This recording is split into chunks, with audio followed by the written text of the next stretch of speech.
Fantastic, thank you. As you said, dense. Very dense. Lots to think about. We do have some time for questions. Okay. I have lots of questions, but I'm not going to abuse my position. So Some simple one. simple questions. Chris, you were fast. Over there. Let's go for you. So a very simple question for both of you. Mm-hmm. Should I go out at 1 o'clock this afternoon and protest about Rosebank? You can. About Good what? question. You should. The Rosebank oil fields. Rosebank oil field. Yeah. That's a very Protest over interesting roads. question. That's a very interesting question. Yeah. You go first. Do you want to go first? I think on the first principle, this is your freedom. Don't let anybody take it out of you. Go and do what you want to do. If you don't, then you lose your freedom, and freedom of speech, freedom of protest. But life is not that simple. And do you know that the oil and gas industry, for the last 10 years, their investment had dropped from 700 billion to 300 billions. It's no way back. And that's why BP stopped in early this year. I think I'll still be able to get something on their web. They stopped actually publish their outlook, review outlook, because they don't want to, I don't know, it's very, very sensitive now about oil and gas. I'm not sure. I'm ambivalent about this one. It seems to me that we're likely to need oil and gas for some decades yet, and perhaps this is not the best time to de-invest abruptly from these energy sources. On the other hand, as Lai Fong says, freedom is something that you either use or lose, and if this is what moves you, go and do it. So I think basically we could go and celebrate the inevitability of the decline that is going on. Relax in the first place. Yeah, would that work? Again, we welcome disagreement. We're not saying that we're all right. We just based on what we find, what we learn in research with the data. We're data-driven, really. And so if you think the data worth something, if tomorrow the data change, we'll change our mind.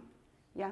If tomorrow there's other things, I mean, there's some hope, like maybe nuclear would come back. I mean, like, you know that France is 80% nuclear. They're sitting pretty. If you look at their data, among us in Europe, they have very low prices. Their citizens actually enjoy lower prices than most of us. We and Italy and Holland are really, very high prices because we need import of LNG and gas and oil. All I would add to that is France, however, imports a significant amount of its uranium from places like North Africa, West Africa, and there are problems there as well. So nothing is simple, and I believe their fuel is manufactured by Russia. Yes. Yeah. So nothing is simple. Nothing is simple. Everything is entangled. Yeah. Over to you. You also remember the separation of people and government and information that come out from the government. I mean, that's really important about take your own information. Thanks. Huda? I have a question for Robert. So you had a graph where you talked about the increase of GDP and its impact on energy consumption. So I do a lot of research in developing countries, and part of that was looking at how the increase in economy leads to people having more access to fridges, cars, and particularly as an architect, air conditioners. So I'm interested in your claim that the opposite is also true, that the increase in energy consumption leads to increase in GDP. Just can you elaborate a bit more on that? Yes, I'll have a go at that. I think it's inevitably a two-way relationship, but as somebody whose way of thinking is rooted in the material, I prefer to think of energy as being fundamental and economy as being something that's driven and fueled by it. We've had the subject of air conditioning come up a couple of times so far this morning. And what I would say there is that we're perfectly happy to heat our dwellings in the winter. It would be inconsistent if we grumbled about people in hotter countries cooling their dwellings in the hot weather. So I'm actually quite happy, quite content for people to do that. And I can see in principle how one can do cooling and air conditioning more efficiently. I can see how one can build buildings which use less of it, but I find it hard to see how one can eradicate it from the global economy, from the global built environment entirely. I think air conditioning is here to stay and almost certainly to grow. Did I answer your question? Okay. Andy.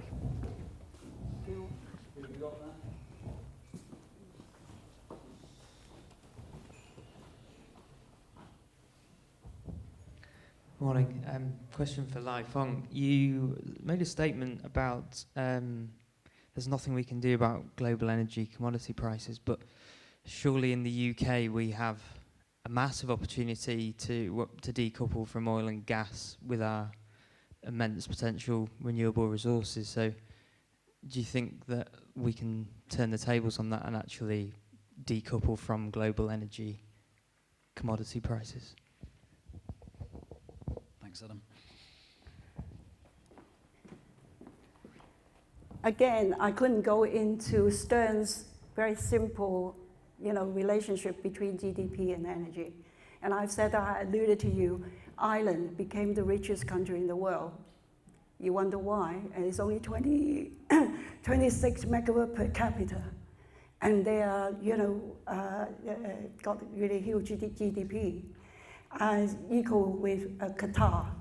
People who actually, you just need to go on and you wonder. We showed that to our student just last Tuesday. It's called a mystery slide. How? How did it do? BASE, the Department of Energy before, actually constantly in their report saying that we're done very well. But they actually hiding the fact that we are actually still heating our house and using gas and oil, particularly gas, huge gas, in industry and domestic sectors. So again, decoupling, it's very complex.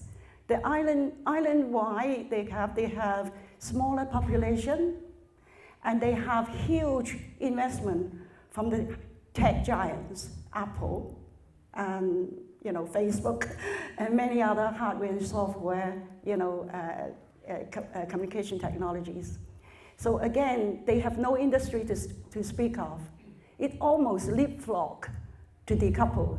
But then again, they are also very vulnerable. So again, the whole thing, like Hong Kong was vulnerable. I don't want to go into the political situation in Hong Kong. Hong Kong was very rich, and now its situation is in decline. Hong Kong didn't have any industry. Well, they used to have industry. And they all move up to China. And then they have financial services, a huge service sector. And it's really right at the top of the tree, Hong Kong and Singapore. It's a huge thing.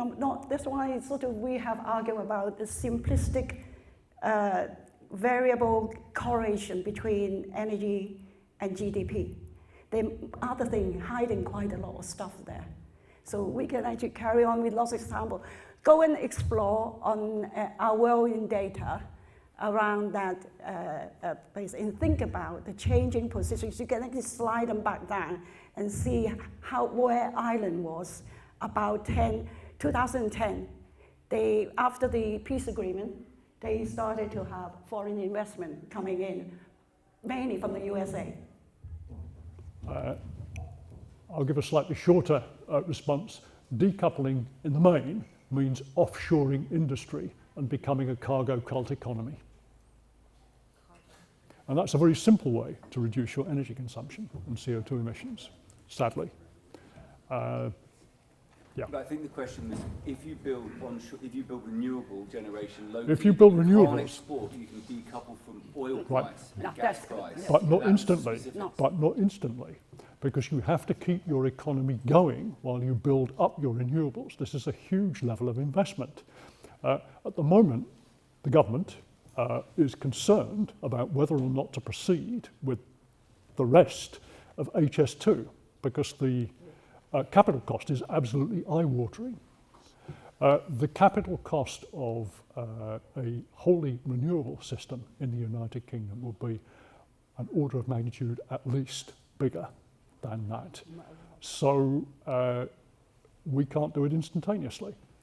I'm fond of Titanic metaphors, as some of my students know.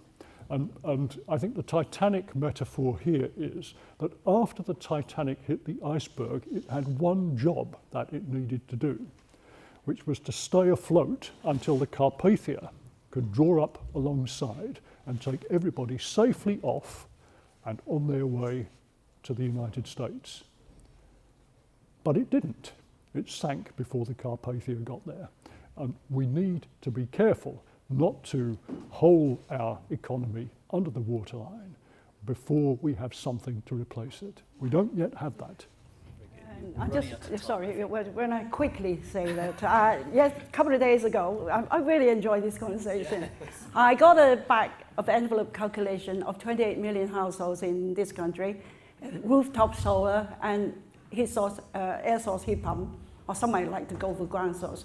And I calculated that total around 1.4 trillion in 25 years life cycle. So again, you have to replace it. But not only wind and solar, you have to have backup facilities. And your grids that have to do, there's also a network of demands that actually support your renewable. If you go into renewable, particularly wind, you will see the wind doesn't blow and sometimes the sun doesn't shine. And we have our own PV and we invested in it. And when you invest in it, you know how much to pay back. Not in our lifetime. Probably not. I think it is one of those topics which could go on. How many people here would be, not allowed, how many people here would like to have a over webinar tea. to Over continue, tea. or if you were prepared to do a webinar, how many people would come to a webinar to continue to discuss those things? A few. That's enough.